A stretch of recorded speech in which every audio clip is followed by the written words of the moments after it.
Si tu possèdes des actions Apple, tu es peut-être assis sur une vraie bombe à retardement. Même Warren Buffett, l'investisseur légendaire qui ne vend presque jamais, a revendu l'équivalent de 100 milliards de dollars d'actions Apple. Pourquoi vendre l'une des entreprises les plus puissantes du monde alors que son action a pris plus de 200% en 5 ans? Eh bien parce qu'il sait quelque chose que 90% des investisseurs qui sont plutôt débutants ignorent et qui pourrait te coûter très cher. Si tu tombes sur cette vidéo et que tu ne me connais pas, moi c'est Joe, je suis investisseur depuis 2018, je suis accrédité par l'AMF et la RPP, et aujourd'hui j'ai accompagné plus de 1000 élèves qui ont aujourd'hui investi plus de 16 millions d'euros en bourse. Et aujourd'hui j'aimerais t'ouvrir les yeux, on va voir ensemble le signal d'alarme que Warren Buffett a vu et que personne ne regarde. Deuxièmement, pourquoi Apple pourrait ne plus jamais offrir les rendements qu'elle a eu par le passé, et surtout où placer ton argent intelligemment pour éviter toi aussi de te faire piéger. Si tu as investi dans Apple ou que tu comptais acheter l'action, ne prends aucune décision avant d'avoir regardé cette vidéo. Parce que ce que je pourrais te dire, personne n'en parle, mais ça pourrait éviter de grosses pertes. Aujourd'hui, c'est une des plus grosses entreprises du monde et c'est pas pour rien si c'est la marque de téléphone la plus achetée au monde. Et même si je suis pas personnellement investi dans Apple aujourd'hui, il faut quand même rendre à César ce qui appartient à César. Parce qu'avant de voir pourquoi Apple pourrait être un piège aujourd'hui, on va déjà rappeler pourquoi c'était un des meilleurs investissements de l'histoire de la bourse. Depuis des années, Apple est une vraie machine à cash. Si on prend par exemple les performances qu'elle a eues depuis 20 ans, on voit que l'action a performé à 29,3% par an. À titre de comparaison, le MSCI World a fait aux alentours des 8% par an sur la même période. Et comme d'habitude, c'est des petits écarts de performance qui paraissent rien à court terme, mais qui changent énormément sur le long terme. Par exemple, si tu avais investi 200 euros par mois dans le MSCI World depuis 20 ans, tu aurais eu 122 730 euros. Avec Apple, si tu avais investi dans l'action Apple, tu aurais eu 2 996 233 euros. C'est colossal et c'est totalement mérité. Moi-même, honnêtement, j'adore Apple, j'adore ses produits. J'ai un iPhone, un MacBook, des AirPods. Si on fait une analyse quantitative de l'action, on voit une entreprise qui a une profitabilité qui est extrêmement élevée, avec une marge brute à 46,52%, une marge d'exploitation à 31,76% et une marge nette à plus de 24%. Ensuite, c'est aussi une entreprise qui a une rentabilité forte, avec un ROIC qui est à 33,16. Pour rappel, un ROIC supérieur à 15, c'est déjà une excellente entreprise. Ensuite, c'est une entreprise qui a en cash plus de 65 milliards de dollars aujourd'hui. Et même si à première vue, Apple a beaucoup de dettes, quand on le compare à ce qu'elle génère en termes de profit, avec le ratio debt to EBITDA, on voit que le ratio est largement respecté avec 0,71, alors qu'on cherche un ratio inférieur à 2. En plus de ça, Apple a un avantage concurrentiel qui est triple, c'est-à-dire qu'il y a 3 raisons principales qui font que les clients vont plutôt acheter chez Apple que chez un concurrent. La première chose, c'est l'image de marque. L'image de marque d'Apple, c'est une forme de prestige, c'est vraiment ce qui va faire que les gens vont plutôt acheter un iPhone qu'un Huawei. La deuxième chose, c'est le coût du changement. C'est-à-dire qu'à partir du moment où des gens ont des produits Apple, c'est très compliqué et c'est de plus en plus compliqué avec le temps de sortir de l'écosystème. C'est-à-dire que quand on récupère un client, on le garde. Et la troisième chose, bien sûr, qui fait qu'il continue de creuser l'écart avec les concurrents, c'est les propriétés intellectuelles. La deuxième chose à prendre en compte, c'est que le business model est à la fois simple et diversifié. En gros, Apple vend soit des produits, iPhone, iPad, Mac, AirPod, Apple Watch, etc., soit des services. Ici, on voit par exemple que les services représentent 25% du chiffre d'affaires d'Apple aujourd'hui. Donc c'est bien diversifié et c'est aussi diversifié au niveau des pays. On voit que les États-Unis représentent à peu près un tiers de leur chiffre d'affaires, l'Asie représente environ un autre tiers, et si on prend l'Europe plus le reste des continents américains, on a le dernier tiers. Donc Apple a un business model qui est simple, avec différents produits physiques et digitaux et qu'elle vend partout dans le monde. Donc c'est assez cool et c'est ça ce qui en fait une entreprise qui aujourd'hui est objectivement très peu risquée en termes d'action. Mais si Apple est une aussi bonne entreprise que ça, pourquoi Warren Buffett a décidé de vendre autant d'actions? Eh bien disons qu'aujourd'hui il y a un problème majeur avec Apple et ça Warren Buffett l'a bien compris parce qu'il connaît l'entreprise mieux que personne.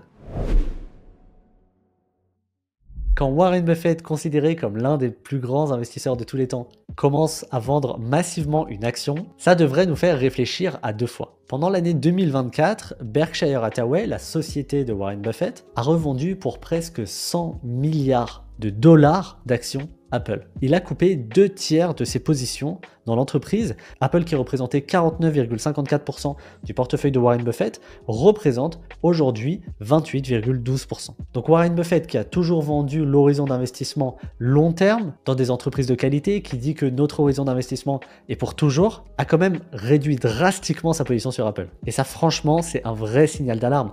Warren Buffett il est au board, il connaît bien l'entreprise de l'intérieur et il a identifié, tu vas voir, un problème majeur dont je vais te parler qui remet en cause tout le modèle d'Apple. Mais forcément Warren Buffett ne vend jamais sur un coup de tête et tu vas voir que le problème dont je vais te parler, c'est pas forcément une mauvaise nouvelle pour l'entreprise, mais par contre c'est une très mauvaise nouvelle pour l'investisseur. Mais avant d'aller plus loin, si aujourd'hui tu as déjà commencé à investir mais que tu n'as pas de méthode, pas de structure, pas de stratégie claire, et tu sens qu'au fond de toi tu prends des décisions qui sont bancales, déjà sache que c'est normal, hein, moi-même je suis passé par là, mais fais attention, parce que le danger de prendre des mauvaises décisions aujourd'hui, ça va pas être dévastateur tout de suite, mais par contre sur le long terme, ça peut te faire perdre beaucoup d'argent. Parce que le risque d'investir au doigt mouillé, c'est que déjà tu vas être moins rentable, tu vas prendre plus de risques, et en plus de ça, ça va te prendre plus de temps. Si tu regardes cette vidéo, tu sais que pour ta retraite, pour ton futur, pour ta liberté, il n'y a que toi qui peux changer les choses en réalité, tu peux pas attendre après l'État. Et donc ce que je veux te dire, c'est que c'est pas juste investir qui compte, c'est investir intelligemment, en évitant des erreurs bêtes que moi-même j'ai faites en me lançant, mais c'est vraiment maintenant qu'il faut corriger le tir avant qu'il soit trop tard, parce que le temps qui passe, tu pourras plus jamais le récupérer, et c'est de l'argent sur lequel tu t'assois définitivement. Donc aujourd'hui, si tu as moins de 50 ans et que tu investis plus de 200 € par mois, tu peux vraiment avoir un impact sur ton futur en changeant les choses maintenant. Donc si tu veux transformer ton style d'investissement, qui est plus impulsif ou émotionnel, en une stratégie qui est cohérente et structurée, et qui travaille vraiment passivement pour toi, prends un appel avec moi en cliquant en bas, c'est gratuit, et on va voir étape par étape comment on peut t'aider à mettre en place une vraie stratégie sérieuse, rentable et passive. Donc je t'expliquerai les stratégies qui seront les plus efficaces pour toi et comment créer un vrai portefeuille qui performe sur le long terme. Donc évidemment mon temps il est limité, donc profite pendant que c'est encore moi qui fais les appels. Tu peux réserver ça en 2 clics, c'est totalement gratuit et ça peut vraiment changer ta stratégie d'investissement. Pour en revenir à la vidéo, pourquoi Warren Buffett vend? Pour 2 raisons qui sont vraiment liées, on va les voir ensemble.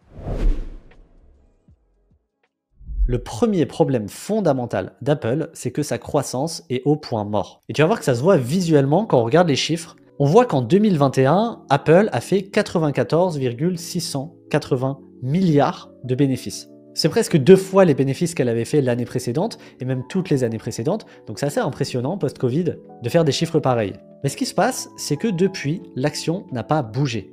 En 2024, l'entreprise a fait 93,736 milliards, c'est-à-dire même un tout petit peu moins. Et donc en fait, ça fait 4 ans que l'entreprise n'a aucune croissance. Et même quand on regarde le free cash flow, finalement, c'est un petit peu la même chose. Parce que quand on vient zoomer de 2021 à aujourd'hui, on se rend compte qu'il y a un CAGR, c'est-à-dire une croissance annuelle moyenne de 1,73% par an du free cash flow. Pour le chiffre d'affaires, c'est la même chose, mais bon, dans tous les cas, je pense que tu as compris l'idée, il n'y a plus de croissance. En fait, le marché des smartphones est totalement saturé et Apple a du mal à trouver de nouveaux relais de croissance. Quand tu regardes l'iPhone, il représente toujours plus de 50% du chiffre d'affaires d'Apple, mais quand tu regardes les ventes de l'iPhone, elles stagnent depuis plusieurs années maintenant, mais en fait, c'est logique. Les gens gardent leurs iPhones de plus en plus longtemps maintenant, et puis ça fait des années qu'il n'y a pas eu d'innovation réelle qui change vraiment la donne. Donc même si Apple diversifie, même si Apple crée des nouveaux produits, elle a par exemple essayé de se diversifier déjà avec des services, Apple Music, Apple TV, Cloud, et puis toutes les commissions qu'elle récupère sur son App Store, où ils ont même récemment tenté de nouveaux relais de croissance comme le Apple Vision Pro. Bon, ça n'a pas trop marché, mais imaginons même qu'ils arrivent à le faire marcher et qu'ils arrivent à lancer une nouvelle verticale, bah quoi qu'il arrive, c'est pas ça ce qui va permettre d'avoir une croissance du chiffre d'affaires de plus de 15% par an les prochaines années. La réalité c'est quoi? C'est que Apple a déjà vendu à tout le monde. Apple a déjà vendu à tout son marché adressable. Et même si elle peut chercher un petit peu de croissance par-ci par-là, avec des nouveaux produits, des nouveaux services, elle pourra plus jamais avoir la croissance qu'elle a déjà eue par le passé. Et ça, c'est un vrai problème. Parce que ce qui fait monter le cours d'une action sur le long terme, c'est la croissance des bénéfices. Donc pas de croissance, pas de hausse durable du cours. Et le pire dans cette histoire, c'est que même si cette croissance est totalement à l'arrêt depuis 4 ans, Apple, aujourd'hui, elle est toujours valorisée comme une entreprise en hyper-croissance. Et justement, ça nous amène à notre deuxième problème. Le deuxième problème, c'est que l'action aujourd'hui est clairement surévaluée quand on prend en compte sa croissance. À l'heure où je tourne cette vidéo, le PER d'Apple est à 33,4, alors que l'entreprise n'a pas de croissance, et en prenant en compte l'historique, on voit que c'est 10 points supérieur à son médian. Et en fait là c'est visuel, on voit que depuis 2021, les ratios de valorisation, en l'occurrence le PER, a totalement explosé. Et si on prend le PER au même jour et à la même date, mais juste en 2017, c'est-à-dire 8 ans plus tôt, on se rend compte que le PER à l'époque il était de 17. alors qu'à l'époque, l'entreprise avait énormément de croissance. Donc en fait, on a une entreprise qu'on paye 2 fois plus cher, alors qu'elle a 2 fois moins de croissance. Et donc clairement, à l'heure actuelle, l'action est 4 fois moins intéressante, si ce n'est plus. Et justement, ça tombe bien parce qu'il y a un ratio de valorisation en bourse qui va prendre en compte la croissance de l'entreprise. Ce ratio, c'est le PEG. Et quand on va regarder le PEG de l'entreprise sur FinChat, on se rend compte que le PEG aujourd'hui est à 4. C'est-à-dire 4 fois supérieur à ce qu'on devrait normalement accepter dans une entreprise de croissance. Pour rappel, Peter Lynch, lui, ce qu'il disait, c'est qu'il achetait que des entreprises où le PEG était inférieur à 1. Le problème, c'est que le marché est devenu tellement irrationnel qu'on a tendance à se dire que c'est normal qu'une entreprise qui a 0 croissance s'échange un PER de 33, alors que normalement, elle devrait plutôt être autour d'un PER de 15 ou 17. Donc c'est clair et net, l'action, elle est de qualité, ça c'est indéniable. Mais si vous achetez l'action Apple aujourd'hui, vous la payez beaucoup trop cher par rapport à sa croissance. Au point que même Warren Buffett, qui est censé garder ses entreprises à vie, se dit que l'action est beaucoup trop surévaluée et qu'il préfère vendre. Maintenant, vous allez peut-être me dire, oui mais Joe, ça fait des années qu'on dit qu'Apple est surévaluée et pourtant l'action elle continue de monter. Donc ça veut dire que c'est pas si grave et peut-être que l'action va continuer de monter. Donc en fait, il y a bien effectivement un secret qui fait que l'action Apple continue de monter année après année, même s'il n'y a plus de croissance. Je vais t'en parler tout de suite. Avant ça, si tu as entre 20 et 50 ans que tu veux investir bien. Tu peux toujours prendre un appel gratuitement dans lequel je vais te présenter ma méthode, qui est celle que j'ai déjà transmise à plus de 1000 élèves que j'ai accompagnés, qui ont une performance moyenne de 12,86% par an depuis 2022. C'est la même méthode qu'on utilise dans le portefeuille de l'académie qui d'ailleurs a fait 15 fois mieux que le livret A en 2024. Bon, évidemment qu'on va pas avoir des performances aussi extravagantes chaque année, mais c'est juste pour te montrer que oui, c'est possible d'investir mieux. Non, ça va pas te demander de prendre d'énormes risques supplémentaires et ça va pas te demander de rester 1 heure par jour devant ton écran. En 2025, franchement, avec l'IA, tous les outils gratuits, les screeners, les ressources qu'on peut trouver, c'est vraiment plus possible de mal investir. Donc si ça t'intéresse, prends un appel avec moi, c'est gratuit. Et encore une fois, je mords pas et ce sera l'occasion justement qu'on puisse discuter un petit peu de où est-ce que tu en es.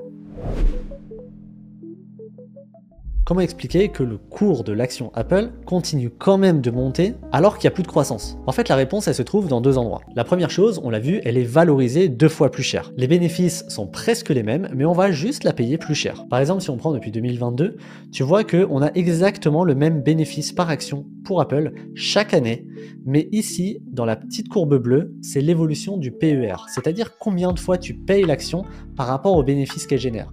En 2022, c'était un deal qui était plutôt intéressant parce que tu pouvais payer Apple pour un PER de 20, ce qui est relativement correct, franchement. Alors qu'aujourd'hui, tu vas payer Apple un PER de 33,4. Donc tu payes plus de 50% plus cher, exactement les mêmes bénéfices. Donc là, le deal est plus trop intéressant. Donc là, tu es peut-être en train de te dire, bon ok Joe, tu me parles chinois. En gros, ce que ça veut dire, c'est que la qualité, c'est la même, mais la spéculation fait que les gens se disent, ok, le cours va monter, il faut que j'achète Apple. Donc ils achètent Apple, mais un jour ou l'autre, on va revenir à des fondamentaux qui seront normaux. Et le problème de l'acheter trop hypé, c'est que forcément, la douche froide finit par arriver. Donc ça, c'est la raison la plus connue, entre guillemets, mais l'autre raison, c'est les rachats d'actions massifs qu'effectue Apple depuis maintenant plusieurs années. Il faut savoir que depuis 2012, Apple a racheté plus de 600 milliards de dollars de ses propres actions. C'est colossal et c'est le plus grand programme de rachat d'actions de l'histoire. Et pour rappel, le rachat d'actions, en gros, c'est ce qu'on appelle un dividende défiscalisé, parce que c'est une manière de récompenser l'actionnaire indirectement. Pour bien comprendre le principe, imagine un gâteau, et toi, tu as la possibilité d'avoir une part de ce gâteau-là. Si ce gâteau est coupé en 10 parts, alors tu vas posséder 10% du gâteau, puisque tu as une part et qu'il y en a 10 au total. Maintenant, le principe du rachat d'actions, c'est qu'on va racheter l'équivalent de 2 parts, et donc maintenant, le gâteau, il sera plus en 10 parts, mais en 8 parts, puisqu'il n'y a que 8 parts restantes. Et donc, à ce moment-là, ce que ça veut dire, c'est qu'une part du gâteau vaut 12,5% du gâteau. Ce qu'il faut comprendre des rachats d'actions, c'est que plus une entreprise fait de rachats d'actions, plus toi, tes propres actions valent de plus en plus cher. Donc, si tu te poses la question, c'est une très bonne chose que l'entreprise fasse des rachats d'actions. Et effectivement, quand on va regarder dans son tableau des flux de trésorerie, on voit que l'entreprise, depuis 2021, elle va dépenser 84 milliards, puis 89 milliards, puis 77 milliards, puis 94 milliards.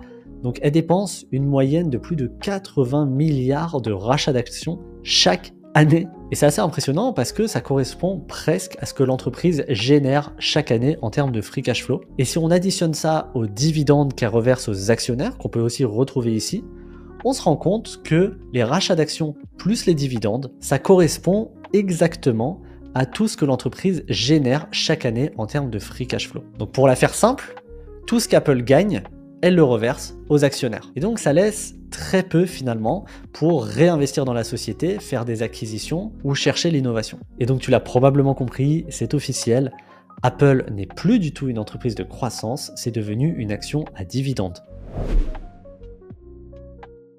Et en fait, ce qu'il faut comprendre, c'est que Apple est rentré dans sa phase de maturité. Pour faire une analogie simple, si tu jardines, tu le sais peut-être, mais quand tu plantes un arbre, au début, il pousse très vite, et plus les années passent, et puis au moment où l'arbre atteint sa taille adulte, finalement, il grandit plus beaucoup, et c'est sa phase de maturité. Pour les entreprises, c'est exactement la même chose. Elles vont passer par 4 phases, le lancement, la croissance, la maturité et le déclin. Et comme le dit si bien l'adage, les arbres ne montent pas jusqu'au ciel. Donc même les meilleures entreprises finissent par atteindre leur pic de croissance et rentrer dans une phase de maturité. Aux États-Unis, généralement, ces entreprises finissent par devenir des aristocrates de dividendes, donc des entreprises qui versent et augmentent leurs dividendes depuis plus de 25 ans.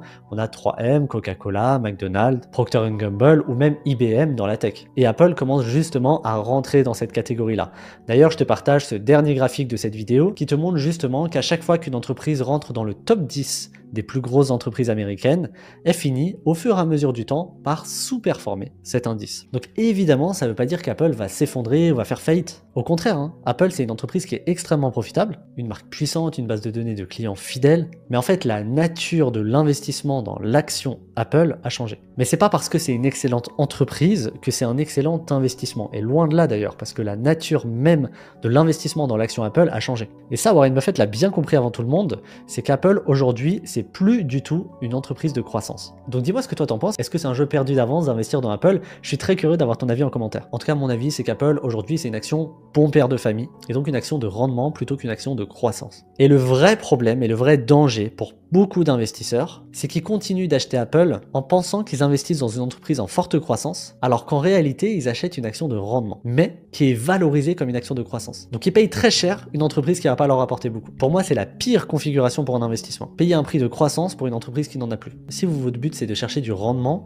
il y a plein d'autres entreprises qui sont à des valorisations beaucoup plus intéressantes. Et si votre but c'est la croissance, franchement, il y a plein d'opportunités sur le marché, notamment avec les small caps, dont je parlais dans ma précédente vidéo, qui offrent un potentiel de croissance qui est bien supérieur à celui d'Apple aujourd'hui. En tout cas, définir sa stratégie d'investissement en bourse, c'est déjà la base de la base, c'est super important. Donc c'est pour ça que ce que je t'invite à faire, c'est de regarder tout de suite ma vidéo sur les stratégies qui ne fonctionnent pas en bourse. Comme ça, déjà, tu vas éviter de faire des erreurs qui peuvent te faire perdre de l'argent, et derrière, je te donnerai la stratégie qui, selon moi, fonctionne le plus. Ok? Ciao!